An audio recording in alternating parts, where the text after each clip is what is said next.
Bill Gates said software is a great combination between artistry and engineering. Edward Teller said, the science of today is the technology of tomorrow. Hello, I am Juan Navarro. This is Advanced Quality Programs, and I invite you to explore the quality philosophies to apply them to our lives.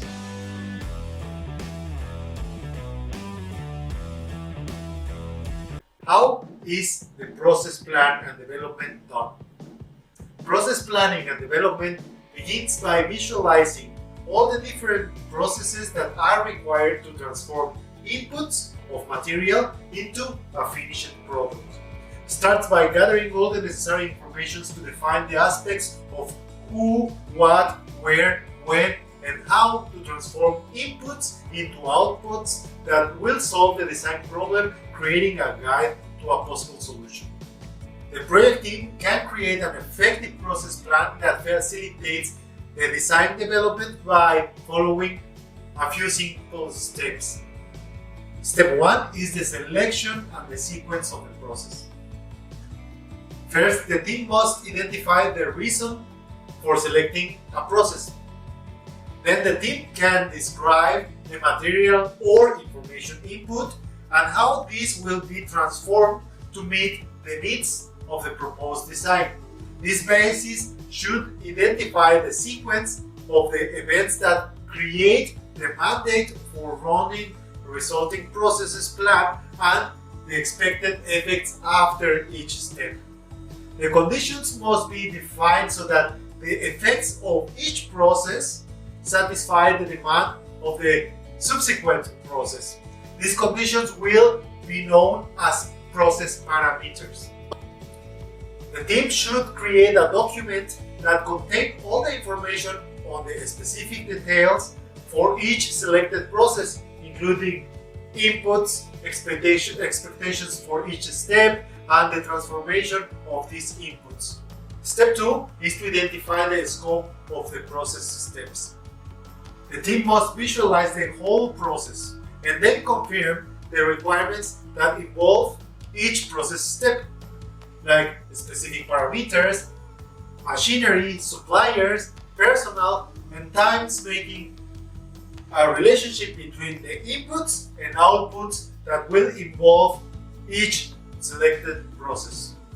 The step 3 is to plan and schedule the resources. The systems that participate in this process must be identified. It is necessary for the team to be aware that the development and planning of the functional part of the process is oriented to meet the needs of the program as a whole. Under this concept, and with this reference to the necessary resources estimated in the previous step, the process plan is adjusted to the program and the system as a whole to guarantee the necessary support for success and implementation, including the requirements of personnel, functions, and spaces for the proposed sequence of processes. Step 4. Create a process flow chart. Once the necessary steps, parameters, scopes, and necessary resources have been summarized, the visual diagram that represents the flow of process is created step by step.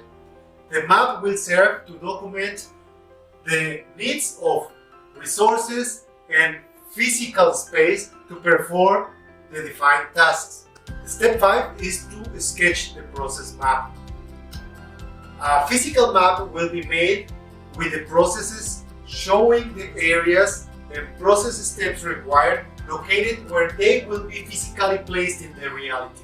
Based on this map, the use of shared resources like machinery and personnel could be evaluated. The warehouse requirements could be also assessed, and transportation time from one process to another could be also visualized. And step 6, the final step, is to optimize. With the help of the flow chart and the process map, we can evaluate redundancies, unnecessary steps, repetitive roles, downtimes, repeated activity flows, and we can evaluate and optimize the performance of our planned process. In summary, we need to visualize, create a sequence of processes, plan the resources, sketch the process, and then optimize.